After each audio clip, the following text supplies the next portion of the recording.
Good morning students. तो आज हम पढ़ने वाले हैं हमारे कैपेसिटर के पोर्शन में आगे बढ़ते हैं और आज हम पढ़ने वाले हैं सिलेंड्रिकल कैपेसिटर। क्या पढ़ने वाले हैं? Cylindrical capacitor. तो देखिए सिलेंड्रिकल कैपेसिटर क्या होता है, इसे थोड़ा सा ढंग से समझेंगे। जनरली हमारे सिलेबस में इंक्लूड नहीं है, ये ध्यान रखें, इसकी डेरिवेशन हमारे सिलेबस में इंक्लूड नहीं है, लेकिन हमें आना चाहिए क्योंकि कई बार छोटे क्वेश्चंस में इसकी कैपेसिटेंस पूछ लेता है, इसके बारे में छोटी मोटी बातें पूछ लेता है, तो हमें ये आना चाहिए। बहुत सिंपल पोर्शन है, बहुत इजी है, अदर कैपेसिटर से भी इजी है, बस थोड़ा सा आपको ध्यान रखना होगा। ठीक है, तो देखते हैं, स्टार्ट करते हैं।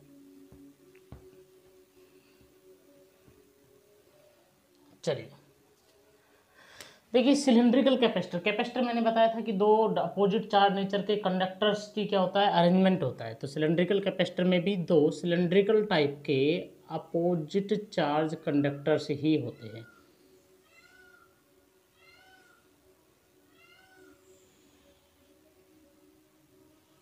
कुछ इस तरह से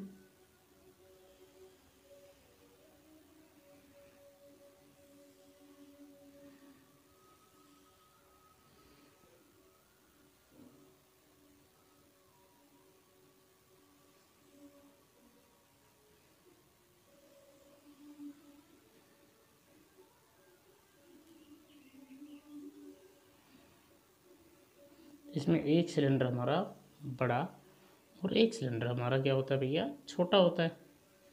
ठीक है, तो इस तरह से हमारा सिलेंड्रिकल कैपेसिटर होता है। एक खासियत है सिलेंड्रिकल कैपेसिटर की, कुछ ध्यान में देखेंगे।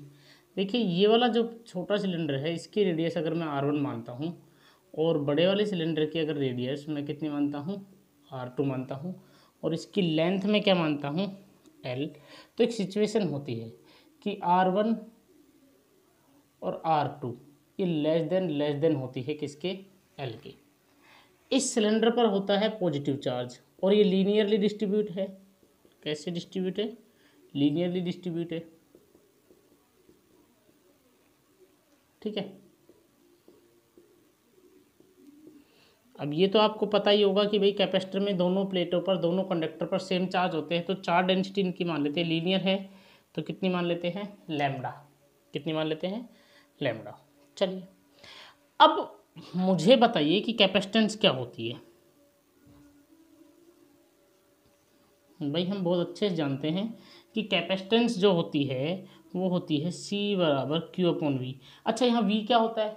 V होता है potential difference between the conductors, और Q क्या होता है, charge on positive conductor. Charge on positive conductor, यही तो होता है।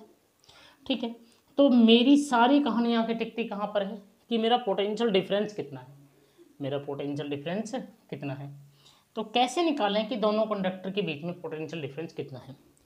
देखिए पोटेंशियल डिफरेंस होता है E.dr, आपको पता है, लेकिन परेशानी क्या है कि इसकी रेडियस अलग है, इसकी रेडियस अलग है, इसलिए दोनों का इलेक्ट्रिक फील्ड भी क्या होगा, अलग अलग होगा। भाई पॉजिटिव की वजह से अलग इलेक्ट्रिक फील्ड होगा, नेगेटिव की वजह से अलग इलेक्ट्रिक फील्ड होगा, क्योंकि लीनियर चार्ज की वजह से इलेक्ट्रिक फील्ड आता था 2k lambda by r, 2k lambda by r. तो हमने क्या किया, हमने यहाँ से इसके सेंटर से और भैया आर डिस्टेंस पे, कितनी डिस्टेंस पे, आर डिस्टेंस पे एक छोटा सा पॉइंट P कंसिडर कर लिया, और इस पॉइंट P पर मैं इलेक्ट्रिक फील्ड निकाल लेता हूँ और उसी के बेसिस पर मैं पोटेंशियल डिफरेंस निकाल लेता हूँ। तो अगर ये आर डिस्टेंस पे है तो इसका पोटेंशियल कितना होगा मुझे बता दीजिए, इसका इलेक्ट्रिक फील्ड कितना होगा। तो भैया electric field at point P, बोलिए E बराबर कितना होगा, 2k lambda by r, 2k lambda by r. अब मुझे निकालना है पोटेंशियल डिफरेंस, तो मैं यहाँ पर एक छोटा सा टिनी पार्ट मान लेता हूँ dr, इसका पोटेंशियल डिफरेंस निकाल लूंगा और उसे इंटीग्रेट कर दूंगा R1 से R2 तक, तो मेरे पास नेट पोटेंशियल डिफरेंस आ जाएगा। आ जाएगा कि नहीं आ जाएगा? क्यों? क्योंकि R चेंज हो रही है, और जब चीज़ें वेरिएबल होती है तो टिनी पार्ट मानना जरूरी होता है।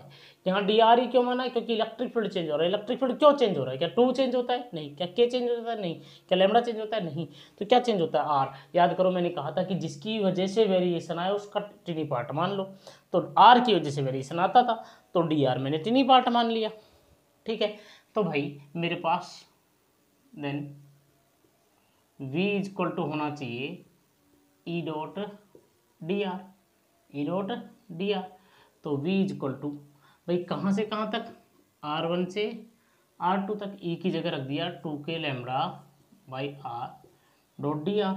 तो v इज इक्वल टू, मुझे बता दीजिए कि भैया क्या होगा, 2k लैम्बडा आ जाएगा बाहर, इधर R1 और इधर कितना R2, और ये कितना 1/r डॉट डी आर। याद करो, अगर इंटीग्रेशन में 1/x डॉट डी एक्स है तो उसे क्या लिखा जाता था, log x लिखा जाता था। क्या लिखा जाता था, log x। तो यहाँ पर भी क्या आ जाएगा, 1/r का कितना हो जाएगा, log r हो जाएगा। भाई 1/x का dx के रेस्पेक्ट में जब ये और ये सेम था तो log x आया था, तो ये और ये सेम है तो क्या आ जाएगा, log r आ जाएगा। तो कितना आया, v बराबर में 2k लैम्बडा इधर आ गया log r, और लिमिट आ गई R1 से R2 तक, R1 से कहाँ तक, R2 तक। तो अब हमने यहाँ पे वैल्यू पुट की, तो v इज इक्वल टू आ गया 2k लैम्बडा log, एक बार upper limit log R2 minus log R1। और आपको पता है एक फंक्शन होता है कि log x माइनस, अगर log y लिखा जाता है तो इसे लिख दिया जाता है log x अपॉन y। ये लिख दिया जाता है कि नहीं लिख दिया जाता है। तो v बराबर कितना आ रहा है, 2k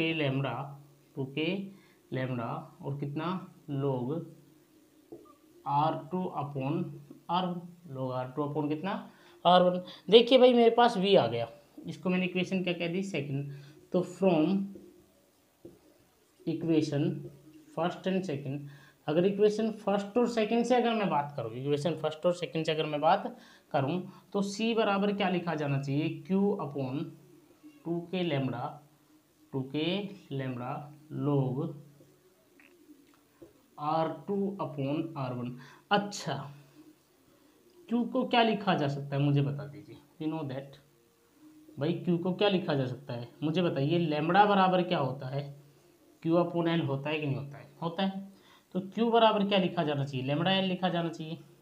सो मेरी जो कैपेसिटेंस है वो कितनी निकल के आई, मेरी कैपेसिटेंस निकल के आई c बराबर lambda l upon 2k lambda